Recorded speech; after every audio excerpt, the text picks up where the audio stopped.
बिहार का जो परसेप्शन बन चुका है कि बिहारी सिर्फ मजदूर होता है। हम दावे के साथ कहते हैं कि डबल इंजन की सरकार है। आप यहाँ से कोई भी गरीब चल जाए एम्स में वो इलाज नहीं करा सकता है। शराबबंदी जो ढकोसला कानून है बिहार के मतलब सरकारी जो राजस्व आता है उसको आप डायरेक्टली न लेकर राजस्व का नुकसान करके और इनडायरेक्टली अपने लोगों से शराब का तस्करी करवा कर हम दारू मुर्गा तो नहीं खिलाएंगे लेकिन आपके बच्चे के भविष्य को संवारेंगे। नमस्कार, मेरा नाम रितेश है। इस वक्त आप न्यूज़ भारतवर्ष देख रहे हैं। वर्ष 2020 का चुनावी साल है। इस चुनावी साल में सभी नेता जो है मैदान में उतर चुके हैं। हमारा भी संपर्क इस वक्त सोनू कुशवाहा से हुआ जो कि नालंदा विधानसभा से रालोसपा के पार्टी से टिकट लिए हैं और काफ़ी पुरजोर इनका समर्थन भी आप देख सकते हैं। इनके पीछे जो समर्थक हैं इनके साथ खड़े हुए हैं और चुनावी मैदान में काफ़ी जोर से ये टक्कर भी दे रहे हैं। चलिए इनसे बात करते हैं और जानने की कोशिश करते हैं क्या कुछ एजेंडा लेकर के प्रोपेगेंडा लेके ये मैदान में उतरे जिससे इन जनता के बीच में इनका काफ़ी क्रेज अच्छा दिखाई जाए। सबसे पहले सर हमारे इस चुनावी कार्यक्रम में आपका स्वागत है। क्या लगता है जनता का जो चुनावी मिजाज इस बार क्या है, आपके पीछे आकर्षण का मुख्य केंद्र क्या है? आपका भी हम नालंदा विधानसभा में स्वागत करते हैं। हम बताना चाहते हैं कि हम गरीब गुरबों के लिए लड़ाई लड़ रहे हैं। देख सकते हैं सब गरीब लोग खड़ा हैं। इनके बच्चों को जो पलायन होता है गरीबी के कारण मजदूरी करने बिहार से बाहर जाते हैं, जिसके कारण बिहार का जो परसेप्शन बन चुका है कि बिहारी सिर्फ मजदूर होता है, ठेला रिक्शा वाला होता है।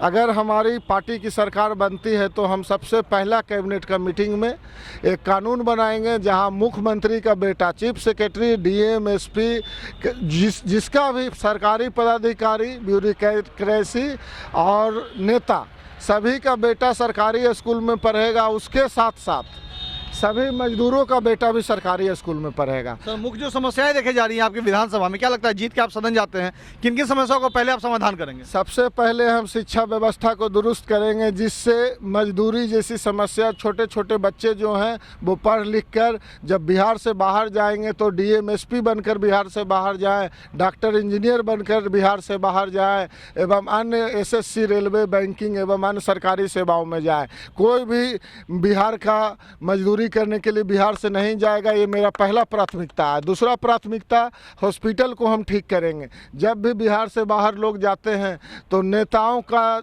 चापलूसी, चमचागिरी करना पड़ता है एम्स और सफदरजंग जैसे अस्पताल में दिखाने के लिए। हम दावे के साथ कहते हैं कि डबल इंजन की सरकार है। आप यहाँ से कोई भी गरीब चल जाए एम्स में वो इलाज नहीं करा सकता है बिना सांसद, बिना मंत्री के पैरवी के।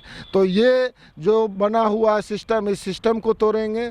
और जो भी आप ये बाईपास है यहाँ से नालंदा विधानसभा शुरू होता है, आप विजिट कीजिए। बरसात के दिनों में नाव चलाने की आवश्यकता पड़ती है और अभी भी कच्ची रोड है। अभी भी कच्ची रोड है डीएम ऑफिस से मात्र 2 किलोमीटर की दूरी पर नालंदा विधानसभा। ये सभी व्यवस्था को ठीक करेंगे और गांव अस्पताल हम लोग खोलने का काम करेंगे। हर गांव में एक एक अस्पताल खोलेंगे। जिस तरह से दिल्ली में मोहल्ला अस्पताल है, गांव अस्पताल हम खोलेंगे और जनता का सरकार बनेगा। हमारी सरकार राष्ट्रीय लोक समता पार्टी का मतलब जनता की सरकार। ब्लॉक, थाना, कलेक्टेरिएट, सचिवालय में जितना भ्रष्टाचार है उसको हम रोकने का काम करेंगे और जो भी दोषी पाए जाएंगे उन पर कानूनी कार्रवाई करेंगे। सर नीतीश कुमार लाख दावे करे सुशासन की सरकार, क्या लगता है 15 साल में सुशासन की सरकार सर कायम रह चुकी है? आप सुशासन की सरकार में देख सकते हैं कि मुजफ्फरपुर गृह कांड, बालिका गृह कांड का मामला, उसमें 25 आईएएस अधिकारी डायरेक्ट रूप से फंसे हुए हैं। हाई कोर्ट ने आदेश मांगा था मुख्यमंत्री से क्योंकि आईएएस की गिरफ्तारी के लिए कुछ प्रोसेस होती है, लेकिन नीतीश सरकार ने नहीं दिया। उसके बाद आप हत्या, डकैती, बलात्कार जैसी घटना देख रहे हैं। पूरा बिहार में नीतीश सरकार का प्रशासन काम करता है। आप डेली देखते होंगे हर जिले में 1 ट्रक शराब पकड़ा गया, 2 ट्रक शराब पकड़ा गया। आपको जब बॉर्डर सील करने का क्षमता नहीं है तो आप शराबबंदी जो ढकोसला कानून है बिहार के मतलब सरकारी जो राजस्व आता है उसको आप डायरेक्टली न लेकर राजस्व का नुकसान करके और इनडायरेक्टली अपने लोगों से शराब का तस्करी करवा कर और आप शराब तस्करी करवा रहे हैं जिससे सरकार को तो नुकसान है ही और उस राजस्व को आप इनडायरेक्टली ले रहे हैं। थाना के माध्यम से, प्रशासन के माध्यम से तस्करी करने का लाइसेंस आज थाना दे रही है शराब तस्करी का और सीधे शराब तस्करी का थाना का पैसा बटा हुआ है। इतना पैसा लो, थाना एसपी को देगा, एसपी मुख्यमंत्री अन्य मार्ग को पहुंचाएगा। पूरे बिहार का यही स्थिति है। एक हमारा आखिरी सवाल है सर कि 3 नवंबर को यहाँ दूसरा चरण का मतदान होना है, आप अपने विधानसभा की जनता को क्या कुछ संदेश देना चाहेंगे? हम विधानसभा की जनता को यही संदेश देना चाहेंगे कि हम दारू मुर्गा तो नहीं खिलाएंगे, लेकिन हाँ, दारू मुर्गा सिर्फ दलाल खाते हैं। हमारा डोर टू डोर कैंपेन चल रहा है, सीधे जनता से मिल रहे हैं। हम दारू मुर्गा तो नहीं खिलाएंगे, लेकिन आपके बच्चे के भविष्य को संवारेंगे। आपके बच्चे का जो सरकारी स्कूल में व्यवस्था है, उस शिक्षा व्यवस्था की गुणवत्ता को बढ़ाएंगे, जिससे आपका बच्चों का भविष्य उज्जवल होगा। आपका बच्चा डॉक्टर, इंजीनियर, डीएम, एसपी एवं अन्य सरकारी सेवाओं में जाएगा। उससे बिहार का भविष्य और उज्जवल होगा और बिहार पूरे देश में बिहार को नंबर 1 राज्य बनाएंगे। और एक क्रिकेट जगत में आज़ादी के बाद से आज तक किसी भी प्लेयर बिहार से नहीं सिलेक्शन हुए हैं। महेंद्र सिंह धोनी भी बिहार से बंटने के बाद झारखंड से हुए हैं। बिहार सरकार को अभी तक का कोई भी सरकार हो, कोई मतलब ही नहीं है क्रिकेट से।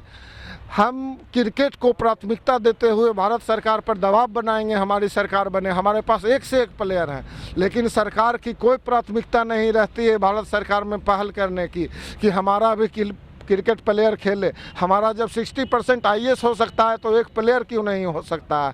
तो मेरे पास प्लेयर है, लिस्ट भी है हमारे पास, लेकिन उसका कोई पैरवी करने वाला इंडियन क्रिकेट टीम में नहीं है। अगर हमारी सरकार बनती है तो क्रिकेट को हम आगे बढ़ाएंगे एवं अन्य खेलों को, स्पोर्ट्स को हरियाणा और महाराष्ट्र और पंजाब जैसे प्राथमिकता देती है, उस तरह से प्राथमिकता देकर खेल को भी आगे बढ़ाएंगे।